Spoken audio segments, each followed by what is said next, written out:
Hi viewers, ಕರುನಾಡ ರುಚಿ ಕ್ರಿಯೇಷನ್ಸ್ಗೆ ಸ್ವಾಗತ. ನಾನಿವತ್ತು ದೇವಿಗೆ ಈಸಿಯಾಗಿ ಹೇಗೆ ಸೀರೆ ಉಡಿಸ್ಬೋದು ಅನ್ನೋದನ್ನು ನಿಮ್ಮೊಟ್ಟಿಗೆ ಶೇರ್ ಮಾಡ್ಕೊಳ್ತಾ ಇದ್ದೀನಿ. ಮೊದಲಿಗೆ ಸೀರೆಯನ್ನು ಹಡ್ಕೊಂಡು ನಾನಿಲ್ಲಿ ಪ್ಲೀಟ್ಸನ್ನು ಮಾಡ್ಕೊಳ್ತಾ ಇದ್ದೀನಿ. ಸೀರೆನ ಸೀದಾ ಹಾಕ್ಕೋಬೇಕು. ಸೀದಾ ಹಾಕ್ಕೊಂಡು ನಾರ್ಮಲಾಗಿ ನಾವು ಸೀರೆ ಉಟ್ಕೊಳ್ತೀವಲ್ಲ ಆ ಕಡೆಯಿಂದ ನಾವು ಪ್ಲೀಟ್ಸನ್ನು ಮಾಡ್ಕೊಳ್ತಾ ಬರಬೇಕಾಗತ್ತೆ. ಮುಕ್ಕಾಲು ಭಾಗ ಸೀರೆಯನ್ನು ನಾವು ಪ್ಲೀಟ್ಸನ್ನು ಮಾಡ್ಕೋಬೇಕು. ಒಂದೇ ಸಲ ನಿಮಗೆ ಪ್ಲೀಟ್ಸನ್ನು ಹಿಡಿಲಿಕ್ಕೆ ಆಗುತ್ತೆ ಅಂದರೆ ನೀವು ಮುಕ್ಕಾಲು ಭಾಗ ಸೀರೆನ ಪ್ಲೀಟ್ಸ್ ಮಾಡಿ ಪ್ಲೀಟ್ಸ್ಗಳನ್ನ ಅರೇಂಜ್ ಮಾಡಿಬಿಟ್ಟು ಪಿನ್ನನ್ನು ಸೇರಿಸ್ಕೋಬೋದು.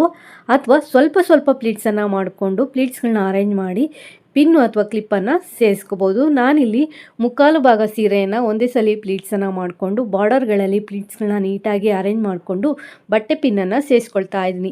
ಎರಡೂ ಬಾರ್ಡರ್ಗಳಲ್ಲೂ ಸಹ ಪ್ಲೀಟ್ಸ್ಗಳನ್ನ ನೀಟಾಗಿ ಅರೇಂಜ್ ಮಾಡಿಕೊಂಡು ಪಿನ್ನು ಅಥವಾ ಕ್ಲಿಪ್ಪನ್ನು ಸೇರಿಸ್ಕೋಬೇಕಾಗತ್ತೆ. ಹೊಸದಾಗಿ ಯಾರೆಲ್ಲ ಚಾನಲ್ ನೋಡ್ತಾ ಇದ್ದೀರಾ ಆ ಚಾನಲ್ನ ಸಬ್ಸ್ಕ್ರೈಬ್ ಮಾಡಿಕೊಂಡು ನೋಡಿ. ವಿಡಿಯೋ ಇಷ್ಟ ಆಯಿತು ಅಂದರೆ ಒಂದು ಲೈಕ್ ಕೊಡಿ. ಹಾಗೆ ನಿಮ್ಮ ಫ್ಯಾಮಿಲಿ ಫ್ರೆಂಡ್ಸ್ಗೂ ಸಹ ವಿಡಿಯೋನ ಶೇರ್ ಮಾಡ್ಕೊಳ್ಳಿ. ಎರಡೂ ಬಾರ್ಡರ್ಗಳು ಸಹ ಪ್ಲೀಟ್ಸನ್ನು ಅರೇಂಜ್ ಮಾಡ್ಕೊಂಡಿದ ನಂತರ ಮಧ್ಯಭಾಗದಲ್ಲೂ ಸಹ ನಾವು ಪ್ಲೀಟ್ಸನ್ನು ನೀಟಾಗಿ ಅರೇಂಜ್ ಮಾಡ್ಕೋಬೇಕಾಗತ್ತೆ. ಅರೇಂಜ್ ಮಾಡಿಕೊಂಡು ಪಿನ್ನು ಅಥವಾ ಕ್ಲಿಪ್ಪನ್ನು ನಾವಿಲ್ಲಿ ಸೇರಿಸ್ಕೋಬೇಕು. ಪ್ಲೀಟ್ಸನ್ನು ಮಾಡ್ಕೊಂಡಿದ ನಂತರ ಮಧ್ಯಭಾಗಕ್ಕೆ ಪ್ಲೀಟ್ಸನ್ನು ಫೋಲ್ಡ್ ಮಾಡಿ ಎತ್ತಿಟ್ಕೊಂಡು ನಂತರ ಸೆರಗನ್ನು ನಾನಿಲ್ಲಿ ಪ್ಲೀಟ್ಸನ್ನು ಮಾಡ್ಕೊಳ್ತಾ ಇದ್ದೀನಿ. ನೀವು ಯಾವ ರೀತಿ ಸೆರಗು ಹಾಕ್ತೀರಾ ಅನ್ನೋದ್ರ ಮೇಲೆ ನೀವಿಲ್ಲಿ ಸೆರಗನ್ನು ಪ್ಲೀಟ್ಸ್ ಮಾಡ್ಕೋಬೇಕಾಗುತ್ತೆ. ನಾನಿಲ್ಲಿ ಬಾರ್ಡರ್ ಏನು ಬರ್ತಾ ಇದೆ ಬಾರ್ಡರ್ ಅಳತೆಗೆ ಪ್ಲೀಟ್ಸನ್ನು ಮಾಡ್ಕೊಳ್ತಾ ಇದ್ದೀನಿ. ಸೀರೆನ ಮಧ್ಯಭಾಗಕ್ಕೆ ಫೋಲ್ಡ್ ಮಾಡಿಕೊಂಡು ಒಂದು 3 ಪ್ಲೀಟ್ಸನ್ನು ಮಾಡ್ಕೊಂಡಿದ್ದೀನಿ. ಬಾರ್ಡರ್ನ ಹೈಲೈಟೆಡ್ ಆಗಿ ಮಾಡಿಕೊಂಡು ಸೆರಗಿನ ತುದಿಗೆ ಒಂದು ಪಿನ್ನನ್ನು ಸೇರಿಸ್ಕೊಂಡು ಸ್ವಲ್ಪ ಸ್ವಲ್ಪ ದೂರಕ್ಕೆ ನಾನಿಲ್ಲಿ ಪ್ಲೀಟ್ಸ್ಗಳನ್ನ ಅರೇಂಜ್ ಮಾಡಿಬಿಟ್ಟು ಪಿನ್ನನ್ನು ಸೇರಿಸ್ಕೊಂಡಿದ್ದೀನಿ. ನಾನಿಲ್ಲಿ 1.5 ಮಾರು ಆಗುವಷ್ಟು ಪ್ಲೇಟ್ಸನ್ನು ಮಾಡ್ಕೊಂಡಿದ್ದೀನಿ. ಈಗ ಸೀರೆಯನ್ನು ಪ್ಲೇಟ್ಸ್ ಮಾಡ್ಕೊಂಡಿದ್ದಾಗಿದೆ. ಹೇಗೆ ದೇವಿಗೆ ಸೀರೆ ಉಡಿಸೋದು ಅಂತ ನೋಡೋಣ. ನಾನಿಲ್ಲಿ ಸೀರೆನಲ್ಲಿ ಬ್ಲೌಸ್ ಪೀಸನ್ನು ಕಟ್ ಮಾಡ್ಕೊಂಡಿಲ್ಲ. ಸೊ ಸೀರೆನಲ್ಲಿ ಸೇಮ್ ಕಲರ್ ಬ್ಲೌಸ್ ಪೀಸ್ ಬಂದಿದೆ. ನಾನಿಲ್ಲಿ ಕಟ್ ಮಾಡಿಲ್ಲ. ಕಟ್ ಮಾಡೋರು ಕಟ್ ಮಾಡ್ಕೋಬೋದು, ಇಲ್ಲ ಹಾಗೇನೂ ಸಹ ನೀವು ಉಡಿಸ್ಕೋಬೋದು. ನಾನಿಲ್ಲಿ ದೇವ್ರ ಮನೆಯಲ್ಲೇ ಸೀರೆನ ಉಡಿಸ್ತಾ ಇದ್ದೀನಿ. ನಾನು ದೇವ್ರ ಮನೆ ಕಟ್ಟೆ ಮೇಲೆ ಒಂದು ಮಣೆಯನ್ನು ಇಟ್ಬಿಟ್ಟು ಮಣೆ ಮೇಲೆ ರಂಗೋಲಿಯನ್ನು ಹಾಕ್ಬಿಟ್ಟು ಅದ್ರ ಮೇಲೆ ಒಂದು ಪೀಠನ ಇಟ್ಕೊಂಡಿದ್ದೀನಿ. ಹೈಟ್ಗೋಸ್ಕರ ಒಂದು ಪೀಠನ ಇಟ್ಕೊಂಡು ಅದ್ರ ಮೇಲೆ ಅಕ್ಕಿ ತುಂಬಿಸಿರುವಂಥ ತಟ್ಟೆನ ಇಟ್ಕೊಂಡಿದ್ದೀನಿ. ತಟ್ಟೆ ಮೇಲೆ ಅರಿಶಿಣದಿಂದ ನಾನಿಲ್ಲಿ ಅಷ್ಟದಳ ಪದ್ಮ ರಂಗೋಲಿಯನ್ನು ಹಾಕಿ ಅದಕ್ಕೆ ಅರಿಶಿನ ಕುಂಕುಮ ಅಕ್ಷತೆಯನ್ನು ಹಾಕಿ ಕಳಶದ ಬಿಂದಿಗೆಯನ್ನು ಇಟ್ಕೊಂಡಿದ್ದೀನಿ. ಕಳಶದ ಬಿಂದಿಗೆಗೆ ನಾನಿಲ್ಲಿ ನೀರನ್ನು ತುಂಬಿಸಿ ಇಟ್ಕೊಂಡಿದ್ದೀನಿ. ಹಾಗೆ ಕಳಶದ ಬಿಂದಿಗೆಗೆ ಗಂಧ ಅರಿಶಿನ ಕುಂಕುಮನ ಹಚ್ಚಿ ಇಟ್ಕೊಂಡಿದ್ದೀನಿ. ನಂತರ ನಾವು ಏನು ಪ್ಲೀಟ್ಸನ್ನು ಮಾಡ್ಕೊಂಡಿರ್ತೀವಿ ಅದನ್ನ ಕಳಶದ ಹಿಂಭಾಗದಿಂದ ಮುಂದ್ಗಡೆಗೆ ತೊಗೊಂಬಂದು 2 ಬಾರ್ಡರ್ನ ಲೆವೆಲಾಗಿ ಇಟ್ಕೊಂಡು ಕಳಶದ ಬಿಂದಿಗೆಯ ಕೆಳಭಾಗಕ್ಕೆ ಬಟ್ಟೆ ಪಿನ್ನಿಂದ ಪ್ಲೀಟ್ಸ್ಗಳನ್ನ ಸೇರಿಸ್ಬಿಟ್ಟು ಅಲ್ಲಿ ಸೆಕ್ಯೂರ್ ಮಾಡಿಕೊಂಡು ನಂತರ ಕಳಶದ ಬಿಂದಿಗೆಯ ಅಕ್ಕಪಕ್ಕ ಸೀರೆಯನ್ನು ಸರಿ ಮಾಡ್ಕೋಬೇಕು. ನಂತರ ನಾನಿಲ್ಲಿ ಎಕ್ಸ್ಟ್ರಾ ಬ್ಲೌಸ್ ಪೀಸನ್ನು ತಗೊಂಡು ಮಧ್ಯಭಾಗಕ್ಕೆ ಇಲ್ಲಿ ಫೋಲ್ಡ್ ಮಾಡ್ಕೊಳ್ತಾ ಇದ್ದೀನಿ. ಫೋಲ್ಡ್ ಮಾಡಿಕೊಂಡು ಕಳಶದ ಬಿಂದಿಗೆಯ ಅಳತೆಗೆ ನಾವಿಲ್ಲಿ ಫೋಲ್ಡ್ ಮಾಡಿಕೊಂಡು ಕಳಶದ ಬಿಂದಿಗೆಗೆ ಸುತ್ತಬಿಟ್ಟು ಬ್ಯಾಕ್ ಸೈಡ್ಗೆ ನಾನಿಲ್ಲಿ ಒಂದು ಪಿನ್ನನ್ನು ಸೇರಿಸ್ಕೊಳ್ತಾ ಇದ್ದೀನಿ. ನೀವು ಈ ಅಲಂಕಾರನ ವರಮಹಾಲಕ್ಷ್ಮಿ, ಸ್ವರ್ಣಗೌರಿ, ಮಂಗಳಗೌರಿ, ಈಗ ನವರಾತ್ರಿ ಬರ್ತಾ ಇದೆ, ನವರಾತ್ರಿಗೂ ಸಹ ನಾವು ಕಳಶನ ಇಟ್ಬಿಟ್ಟು ದೇವಿಯನ್ನು ಆರಾಧನೆ ಮಾಡ್ತೀವಿ. ಆಗಲೂ ಸಹ ಈ ರೀತಿಯ ಸೀರೆಯ ಅಲಂಕಾರನ ನಾವು ಮಾಡ್ಕೋಬಹುದು. ಒಂದು ಸಲ ನಾವು ಬ್ಲೌಸ್ ಪೀಸಿಂದ ಕಳಶದ ಬಿಂದಿಗೆಯನ್ನು ಕವರ್ ಮಾಡ್ಕೊಂಡಿದ ನಂತರ ಪ್ಲೀಟ್ಸಿಗೆ ಹಾಕಿರುವಂಥ ಪಿನ್ನನ್ನು ರಿಮೂವ್ ಮಾಡಿಕೊಂಡು ನಾನಿಲ್ಲಿ ಪ್ಲೀಟ್ಸನ್ನು ಸ್ಪ್ರೆಡ್ ಮಾಡ್ಕೊಳ್ತಾ ಇದ್ದೀನಿ. ಕೆಳಗಡೆ ನಾವು ಏನು ಮಣೆ ಇಟ್ಟಿರ್ತೀವಿ ಮಣೆಯ ಲೆವೆಲ್ಗೆ ನಾನಿಲ್ಲಿ ಪ್ಲೀಟ್ಸನ್ನು ಸ್ಪ್ರೆಡ್ ಮಾಡ್ಕೊಳ್ತಾ ಇದ್ದೀನಿ. ನೀಟಾಗಿ ಪ್ಲೀಟ್ಸನ್ನು ಸ್ಪ್ರೆಡ್ ಮಾಡ್ಕೊಂಡಿದ ನಂತರ ಸೀರೆಯ ಸೆರಗನ್ನು ಕಳಶದ ಹಿಂಭಾಗದಿಂದ ಕಡ್ಡಿಯ ಮೇಲ್ಗಡೆ ತೊಗೊಬಂದು ಫ್ರಂಟಲ್ಲಿ ವಿ ಶೇಪ್ ಥರ ಮಾಡಿಕೊಂಡು ಇನ್ನೊಂದು ಕಡ್ಡಿಯ ಮೇಲ್ಗಡೆ ಸೆರಗನ್ನು ಸೇರಿಸ್ಕೊಳ್ತಾ ಇದ್ದೀನಿ. ಸೇರಿಸ್ಕೊಂಡು ಅಲ್ಲಿ ವಿ ಶೇಪು ನೀಟಾಗಿ ಬರೋ ರೀತಿಯಲ್ಲಿ ಮಾಡ್ಕೊಳ್ತಾ ಇದ್ದೀನಿ. ಸ್ವಲ್ಪ ಅಲ್ಲಿ ಪ್ಲೀಟ್ಸ್ಗಳನ್ನ ಸ್ಪ್ರೆಡ್ ಮಾಡಿಕೊಂಡು ನೀಟಾಗಿ ಕಾಣೋ ರೀತಿಯಲ್ಲಿ ಮಾಡಿಕೊಂಡು ದೇವಿಯ ಸೊಂಟಕ್ಕೆ ಒಂದು ಶೇಪು ಬರೋ ರೀತಿಯಲ್ಲಿ ಡಾಬು ಅಥವಾ ಒಂದು ಲೇಸನ್ನು ಸೇರಿಸ್ಕೋಬೇಕು. ನಾವೇನು ವಿ ಶೇಪ್ ಮಾಡ್ಕೊಂಡಿರ್ತೀವಿ ಆ ವಿ ಶೇಪ್ ತುದಿಗೆ ಡಾಬು ಅಥವಾ ಲೇಸನ್ನು ಸೇರಿಸ್ಕೋಬೇಕು. ನಂತರ ಮತ್ತೊಮ್ಮೆ ಪ್ಲೀಟ್ಸನ್ನು ನೀವು ಅರೇಂಜ್ ಮಾಡ್ಕೊಳ್ಳಿ. ಪ್ಲೀಟ್ಸನ್ನು ಒಮ್ಮೆ ನೀಟಾಗಿ ಅರೇಂಜ್ ಮಾಡ್ಕೊಂಡಿದ ನಂತರ ಎಕ್ಸ್ಟ್ರಾ ಏನಾದರೂ ಸೆರಗು ಪಾರ್ಟ್ ಉಳಿದಿದೆ ಅಂದರೆ ಅದನ್ನು ನೀವು ಈ ರೀತಿಯಲ್ಲಿ ಹಾಕ್ಬೋದು. ಹುಡುಗರು ಶಲ್ಯ ಎಲ್ಲ ಹಾಕ್ಕೊಳ್ತಾರಲ್ಲ ಅದೇ ರೀತಿಯಲ್ಲಿ ನೀವು ಇಲ್ಲಿ ಕಡ್ಡಿಯ ಮೇಲ್ಗಡೆ ಸೆರಗನ್ನ ಈ ರೀತಿಯಲ್ಲಿ ಹಾಕ್ಕೊಳ್ಳಿ. ನಂತರ ದೇವರಿಗೆ ಅಂತ ಇಟ್ಕೊಂಡಿರುವಂಥ ಒಡವೆಗಳಿಂದ ದೇವಿಯನ್ನು ಅಲಂಕರಿಸಿ ಜಡೆಬಿಲ್ಲೆ ಇದ್ದರೆ ನೀವಿಲ್ಲಿ ಜಡೆಬಿಲ್ಲೆಯನ್ನು ಸಹ ಸೇರಿಸಬಹುದು. ನಂತರ ನಾನಿಲ್ಲಿ ಕಳಶದ ಬಿಂದಿಗೆಗೆ ಏನೆಲ್ಲ ಸೇರಿಸ್ತೀನಿ ಅನ್ನೋದನ್ನು ನಿಮ್ಮೊಟ್ಟಿಗೆ ಶೇರ್ ಮಾಡ್ಕೊಳ್ತಾ ಇದ್ದೀನಿ. ನಾವು ಯೂಶ್ವಲ್ ಆಗಿ ನೀರಿನ ಕಳಶನೇ ಇಡೋದು. ಅಕ್ಷಯ ತೃತೀಯ ಬಿಟ್ಟು ನಾರ್ಮಲ್ ಆಗಿ ಬೇರೆ ಟೈಮಲ್ಲಿ ನೀರಿನ ಕಳಶನೇ ಇಡ್ತೀವಿ. ನಾನಿಲ್ಲಿ ಶುದ್ಧವಾದ ನೀರನ್ನು ಸೇರಿಸ್ಕೊಂಡಿದ್ದೀನಿ. ಅದಕ್ಕೆ ಅರಿಶಿನ ಕುಂಕುಮ ಹೂವು ಅಡಿಕೆ ಕಾಲುಂಗ್ರ ಬಿಲ್ಲೆ ದಕ್ಷಿಣೆ ಇದರಲ್ಲಿ ನೀವು ಬೆಳ್ಳಿ ಕಾಯಿನು ಚಿನ್ನದ ಕಾಯಿನು ಅಥವಾ ಯಾವುದಿರುತ್ತೆ ಅದನ್ನೇ ಸೇರಿಸ್ಬೋದು. ಅರಿಶಿಣದ ಕೊಂಬು, ಹಾಗೆ ನಾನಿಲ್ಲಿ ಡ್ರೈ ಫ್ರೂಟ್ಸನ್ನು ತೊಗೊಳ್ತಾ ಇದ್ದೀನಿ. ಎಲ್ಲ ಎರಡೆರಡು ತೊಗೊಂಡಿದ್ದೀನಿ. ಉತ್ತತ್ತಿ, ಗೋಡಂಬಿ, ಬಾದಾಮಿ, ದ್ರಾಕ್ಷಿ ಹಾಗೆ ಕಲ್ಲು ಸಕ್ಕರೆ ಎಲ್ಲದನ್ನು ಸಹ ಎರಡೆರಡು ತೊಗೊಂಡಿದ್ದೀನಿ. ಕೆಲವರು 5 ತೊಗೊಳ್ತಾರೆ, ಒಂದು ಹಿಡಿ ಆಗೋಷ್ಟು ಹಾಕ್ತಾರೆ. ಲಾಸ್ಟಲ್ಲಿ ಅಕ್ಷತೆ ಹಾಗೆ ಗಂಧನ ಸೇರಿಸ್ಕೊಳ್ಳಿ. ದೇವಿಯ ಕೈಗಳಿಗೆ ಬಳೆಗಳನ್ನ ಸೇರಿಸ್ತಾ ಇದ್ದೀನಿ. ನಾನಿಲ್ಲಿ ಅರ್ಧ ಡಜನ್ ಅಂದರೆ 1 ಡಜನ್ ತೊಗೊಂಡಿದ್ದೀನಿ. 2 ಕಡ್ಡಿ ಏನು ಕಟ್ಟಿರ್ತೀವಿ ಆ ಕಡ್ಡಿಗೆ ಬಟ್ಟೆ ಪಿನ್ನನ್ನು ಸೇರಿಸ್ಬಿಟ್ಟು ಬಟ್ಟೆ ಪಿನ್ ಒಳಗಡೆ ಬಳೆಗಳನ್ನ ಹಾಕ್ಬಿಟ್ಟು ನಾವೇನು ಸೀರೆ ಸೆರಗನ್ನು ಹಾಕಿರ್ತೀವಿ ಆ ಸೆರಗಿನ ಸೇರಿಸ್ಬಿಟ್ಟು ನಾನಲ್ಲಿ ಪಿನ್ನನ್ನು ಹಾಕ್ಕೊಳ್ತಾ ಇದ್ದೀನಿ. ಆ ಕಡ್ಡಿ ಒಳಗಡೆ ಬಳೆ ಬರೋ ರೀತಿಯಲ್ಲಿ ಮಾಡ್ಕೊಂಡಿದ್ದೀನಿ. ನಂತರ ಕಳಶದ ಬಿಂದಿಗೆಗೆ 5 ವೀಳ್ಯದೆಲೆನ ಇಟ್ಕೊಂಡಿದ್ದೀನಿ. ವೀಳ್ಯದೆಲೆ ಜೊತೆ ಮಾವಿನೆಲೆ ಇದ್ದರೆ ಮಾವಿನೆಲೆನೂ ಇಟ್ಕೊಳ್ಳಿ. ನಾನು ಮಾವಿನೆಲೆ ತಂದಿರಲಿಲ್ಲ, ಅದಕ್ಕೆ ಬರೀ ವೀಳ್ಯದೆಲೆನ ಇಟ್ಕೊಂಡಿದ್ದೀನಿ. ಲಾಸ್ಟಲ್ಲಿ ಗಂಧ ಹಾಕ್ಕೊಂಡು ಕಳಶದ ತೆಂಗಿನಕಾಯಿಯನ್ನು ಇಟ್ಕೊಂಡಿದ್ದೀನಿ. ಜುಟ್ಟು ಪೂರ್ತಿಯಾಗಿ ಇರಬೇಕು, ಜುಟ್ಟನ್ನು ತೆಗಿಬಾರ್ದು, ನಾರನ್ನು ಸಹ ತೆಗಿಬಾರ್ದು ಅಂತಾರೆ. ನಾನು ಜಾಸ್ತಿ ನಾರನ್ನು ತೆಗೆದಿಲ್ಲ. ತೆಂಗಿನಕಾಯನ್ನು ನೀಟಾಗಿ ತೊಳೆದು ಅದಕ್ಕೆ ಗಂಧ, ಅರಿಶಿನ, ಕುಂಕುಮನ ಇಟ್ಟು ತೆಂಗಿನಕಾಯನ್ನು ಕಳಶದ ಬಿಂದಿಗೆಯ ಮೇಲೆ ಇಟ್ಕೊಂಡು ದೇವಿಯ ಮುಖಪದ್ಮವನ್ನು ಹಾಕಿ ಹೂಗಳಿಂದ ದೇವಿಯನ್ನು ಅಲಂಕರಿಸಿ ಗೆಜ್ಜೆ ವಸ್ತ್ರ ಹಾಕೋದಂತೂ ಮರಿಬೇಡಿ. ನೀವು ಎಷ್ಟೇ ಸೀರೆ ಉಡಿಸಿ ಬ್ಲೌಸ್ ಪೀಸ್ ಹಾಕಿದರೂ ಸಹ ಗೆಜ್ಜೆ ವಸ್ತ್ರನ ಹಾಕಲೇಬೇಕು. ನಿಮ್ಮ ಯಥಾಶಕ್ತಿ ದೇವರಿಗೆ ಹೂವು ಪತ್ರೆ ಎಲ್ಲವನ್ನು ಏರಿಸಿ ಧೂಪ ದೀಪ ನೈವೇದ್ಯ ಎಲ್ಲ ಮಾಡಿ ಭಕ್ತಿ ಮತ್ತು ಶ್ರದ್ಧೆಯಿಂದ ನಿಷ್ಠೆಯಿಂದ ಪ್ರೀತಿಯಿಂದ ದೇವಿಯನ್ನು ಆರಾಧಿಸಿ ಪೂರ್ತಿಯಾದ ಅಲಂಕಾರ ಆದ ನಂತರ ನೀವಿಲ್ಲಿ ದೇವಿಯನ್ನು ನೋಡ್ಬೋದು. ದೇವಿ ಯಾವ ರೀತಿ ಕಾಣಿಸ್ತಾ ಇದ್ದಾರೆ ಅಂತ ಹೇಳಿ ನಾನು ಪೂಜೆ ಮಾಡೋ ವಿಡಿಯೋನ ಇಲ್ಲಿ ಶೇರ್ ಮಾಡ್ಕೊಂಡಿಲ್ಲ. ಪೂಜೆ ಆದಮೇಲೆ ಏನು ಕ್ಲಿಪ್ಪಿಂಗ್ ತೆಗೆದುಕೊಂಡಿದೆ ಅದನ್ನ ಇಲ್ಲಿ ಶೇರ್ ಮಾಡ್ಕೊಂಡಿದ್ದೀನಿ. ವಿಡಿಯೋ ಇಷ್ಟ ಆದರೆ ಒಂದು ಲೈಕ್ ಕೊಡಿ. Thanks for watching this video.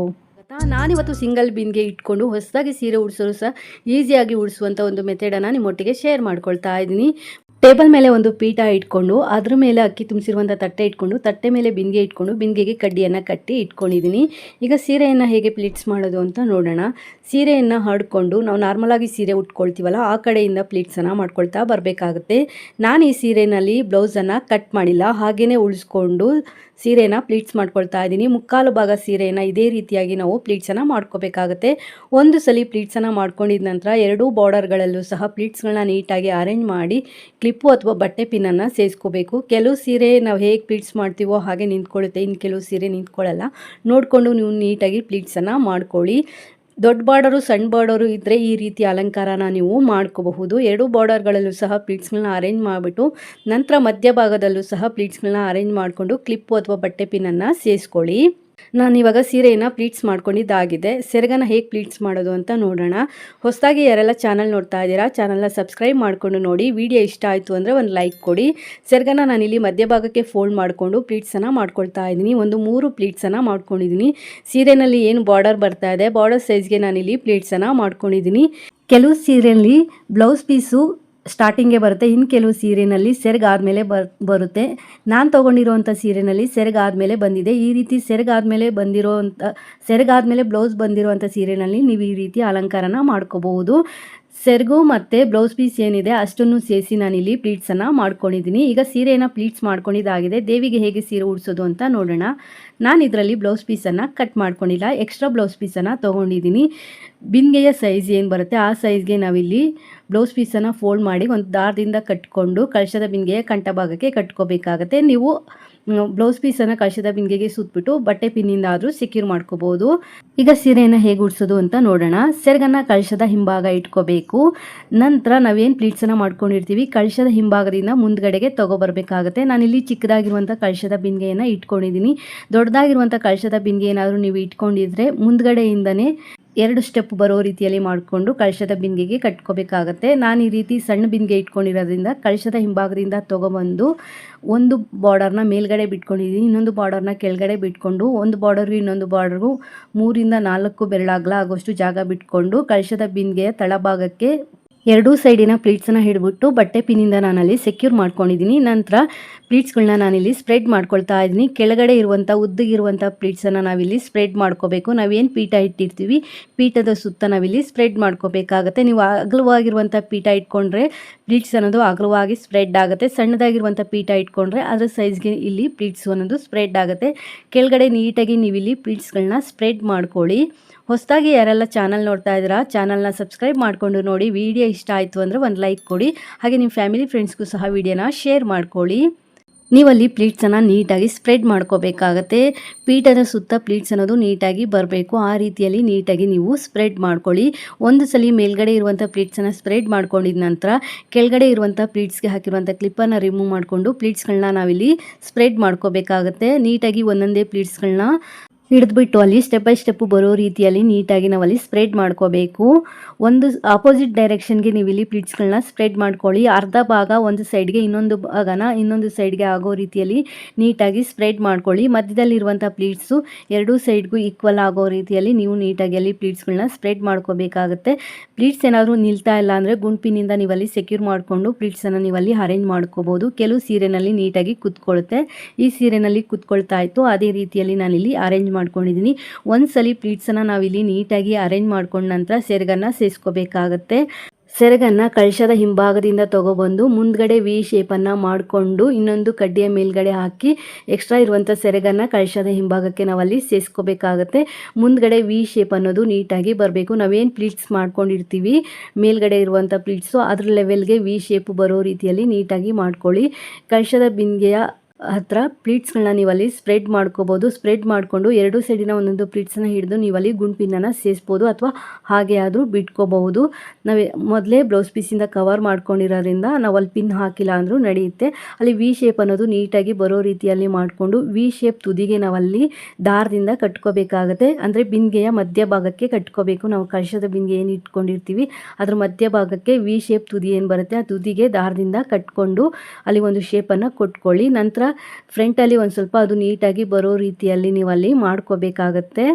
ಒಂದ್ಸಲಿ ಫ್ರಂಟಲ್ಲಿ ನೀಟಾಗಿ ಮಾಡ್ಕೊಂಡ ನಂತರ ಏನಾದರೂ ಸೆರಗು ಉದ್ದ ಇದೆ ಅಂದರೆ ಇನ್ನೊಂದು ಸ್ವಲ್ಪ ಎಕ್ಸ್ಟ್ರಾ ಸೆರಗು ಪಾರ್ಟ್ ಇದೆ ಅಂದರೆ ಅದನ್ನ ಬಲಗಡೆ ಭುಜದಿಂದ ಫ್ರಂಟ್ಗೆ ತೊಗೊಬರ್ಬೇಕಾಗತ್ತೆ. ಫ್ರಂಟ್ಗೆ ತೊಗೊಬಂದು ನಿಮ್ಗೆ ಯಾವ ರೀತಿ ಬೇಕೋ ಆ ರೀತಿಯಲ್ಲಿ ಇಟ್ಕೊಳ್ಳಿ. ನಾನಲ್ಲಿ ಸೈಡ್ಗೆ ಆಗೋ ರೀತಿಯಲ್ಲಿ ಮಾಡಿಕೊಂಡು ಪ್ಲೀಟ್ಸ್ನ ಸ್ವಲ್ಪ ಸ್ಪ್ರೆಡ್ ಮಾಡಿಕೊಂಡು ದೇವಿಯ ಸೊಂಟಕ್ಕೆ ಒಂದು ಶೇಪ್ ಕೊಟ್ಕೊಂಡು ಡಾಬನ್ನು ಸೇರಿಸ್ಕೊಳ್ತಾ ಇದ್ದೀನಿ. ನೀವು ಇಲ್ಲಿ ಡಾಬು ಅಥವಾ ಲೇಸನ್ನು ಸೇರಿಸ್ಕೋಬೋದು. ನೀಟಾಗಿ ಅಲ್ಲಿ ಪ್ಲೀಟ್ಸ್ಗಳು ಕುತ್ಕೊಳ್ಳೋ ರೀತಿಯಲ್ಲಿ ಮಾಡಿಕೊಂಡು ಡಾಬನ್ನು ಸೇರಿಸ್ಕೊಳ್ಳಿ. ಒಂದ್ಸಲಿ ಡಾಬನ್ನು ಸೇರಿಸಿದ ನಂತರ ದೇವರಿಗೆ ಅಂತ ಇಟ್ಕೊಂಡಿರುವಂಥ ಒಡವೆಗಳಿಂದ ದೇವಿಯನ್ನು ಅಲಂಕರಿಸಿ ಕಳಶದ ಬಿಂದಿಗೆಗೆ ನಿಮ್ಮ ಪದ್ಧತಿಯ ಪ್ರಕಾರ ನೀರು ಅಥವಾ ಅಕ್ಕಿಯನ್ನು ನೀವಿಲ್ಲಿ ಸೇರಿಸ್ಕೋಬೋದು. ನಿಮ್ಮ ಮನೆಗಳಲ್ಲಿ ಯಾವ ರೀತಿ ಪಾಲಿಸ್ಕೊಂಡು ಬಂದಿದ್ದಾರೆ ಆ ರೀತಿಯಲ್ಲಿ.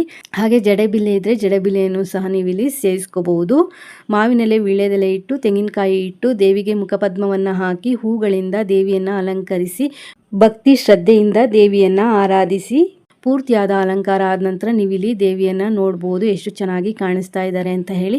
ವಿಡಿಯೋ ಇಷ್ಟ ಆದರೆ ಒಂದು ಲೈಕ್ ಕೊಡಿ. ಹೊಸದಾಗಿ ಯಾರೆಲ್ಲ ಚಾನಲ್ ನೋಡ್ತಾ ಇದ್ದೀರಾ ಚಾನಲ್ನ ಸಬ್ಸ್ಕ್ರೈಬ್ ಮಾಡ್ಕೊಂಡು ನೋಡಿ. Thanks for watching this video. Take care. Have A nice day.